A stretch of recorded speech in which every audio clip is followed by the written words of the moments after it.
Hello everyone, আমি তোমাদের Rubina ma'am চলে এসেছি আরও একটি নতুন টপিক নিয়ে তোমাদের সামনে। চলো আজকে আমরা যেই টপিকটি পড়ব সেই টপিকটির দিকে এগিয়ে যাই। তাহলে আজকে টপিকটির নাম কি? হিস্ট্রি অফ ইংলিশ লিটারেচারের একটু ব্যাকগ্রাউন্ড সম্পর্কে আমরা জানব। তোমরা যারা কলেজে পড়ো বা এমএ করছো বা নেটের জন্য পড়তে চাইছো, তাদেরকে এই হিস্ট্রি সম্পর্কে অবশ্যই জানতে হবে। তাই চলো আমরা টপিকটির দিকে এগিয়ে যাই। আমাদের টপিকটি হলো এজ অফ চসার। 1350 থেকে 1450 পর্যন্ত আমাদের এই এজ অফ চসার পিরিয়ডটি হয়েছে। তার আগে আমরা একটু ব্যাকগ্রাউন্ড জেনে নিই। তোমরা দেখতে পাচ্ছ এখানে ব্যাকগ্রাউন্ড বলে অপশান রয়েছে। During this period England saw the range of 3 kings. এই পিরিয়ডের মধ্যে আমরা 3টি রাজাকে লক্ষ্য করতে পারি। একজনকে Edward third 1327 to 1377, then Richard two 1377 to 1399, then Henry IV 1399 to 1430। তো আমরা কি দেখতে পাচ্ছি? এই পিরিয়ডে 3টি লেখককে দেখতে পাচ্ছি, Edward third, Richard two and Henry IV। তারপর কি বলছে এই পিরিয়ডে দেখা যাক।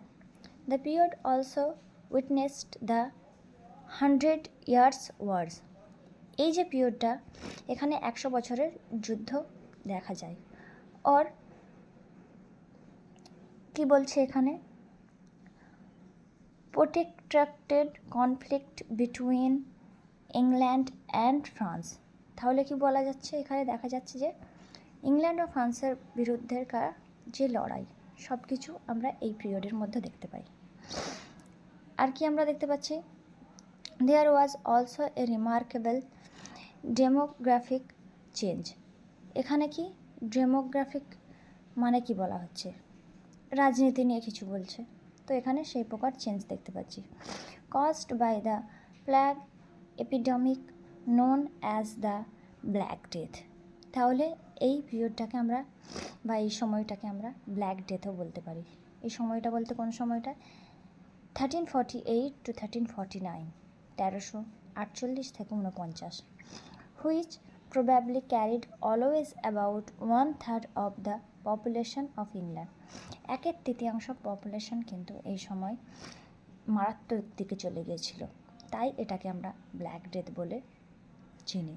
এটা আমাদের এমসিকিউ অলওয়েজ ইউজিসি নেট দিয়েই থাকে, তাই আমাদের এটা সম্পর্কে ভালোভাবে জ্ঞান থাকা দরকার।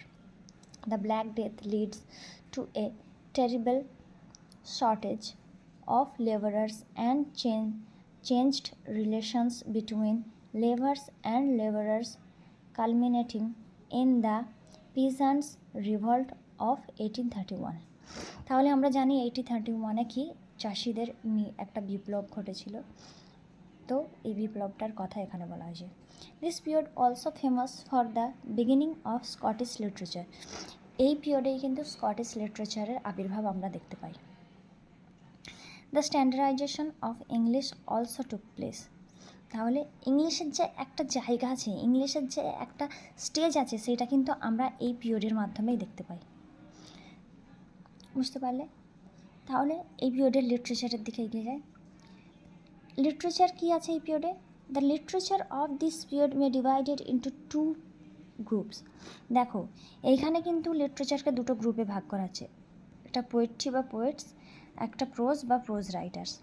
পোয়েট্রি এবং পোয়েট্রি যারা লিখেছেন তাদের নিয়ে, এবং প্রোজ যারা লিখেছেন তাদেরকে নিয়ে। তাহলে পোয়েট্রির মধ্যে কি কি রয়েছে? জিওফ্রি চসার রয়েছে, উইলিয়াম ল্যাংল্যান্ড রয়েছে, বা আমরা ল্যাংলেও বলে থাকি অনেকে, জন গ্রোয়ার, জন বারবার। তো এরা কি হলেন?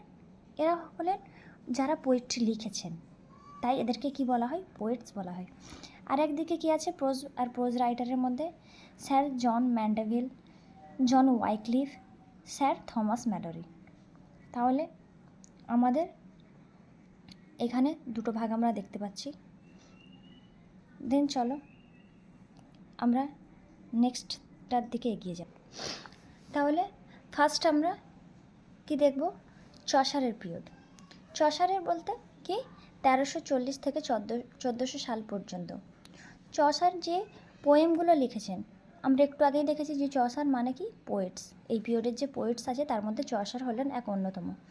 তাহলে চসারের এই যে পোয়েম আছে একে আবার 3টি ভাগে ভাগ করা যায়। ফ্রেঞ্চ পিরিয়ড বা ফার্স্ট স্টেজ, ইটালিয়ান স্টেজ বা সেকেন্ড পিরিয়ড, ইংলিশ পিরিয়ড বা থার্ড স্টেজ। তাহলে দেখো আমরা এখানে পোয়েটসের ভাগের সাথেও কিন্তু তারও আরও কিছু সাবডিভিশন দেখতে পাচ্ছি, যেগুলোর ভাগ আমরা আজ আর করব না। আজ করালে ভিডিওটা অনেক লেন্দি হয়ে যাবে এবং তোমাদের পক্ষে যেটা অসুবিধাজনক। তাই আমরা পরের ভাগটা তোমরা দেখতেই পাচ্ছ, এখানে ফ্রেঞ্চ পিরিয়ড আছে অ্যান্ড ইতালিয়ান পিরিয়ড আছে। তো আমি এটি আবার নেক্সট ভিডিও তোমাদের কাছে নিয়ে চলে আসব। তার আগে কিন্তু ভিডিওটিকে লাইক, শেয়ার, কমেন্ট করে দেবে, বন্ধুদের সাথে অবশ্যই শেয়ার করবে এবং কিছু জানার থাকলে আমাকে কমেন্টে অবশ্যই জানাবে। চলো আবার দেখা হবে তোমাদের সঙ্গে নেক্সট ভিডিওয়। এখানে শেষ করছি। See you soon.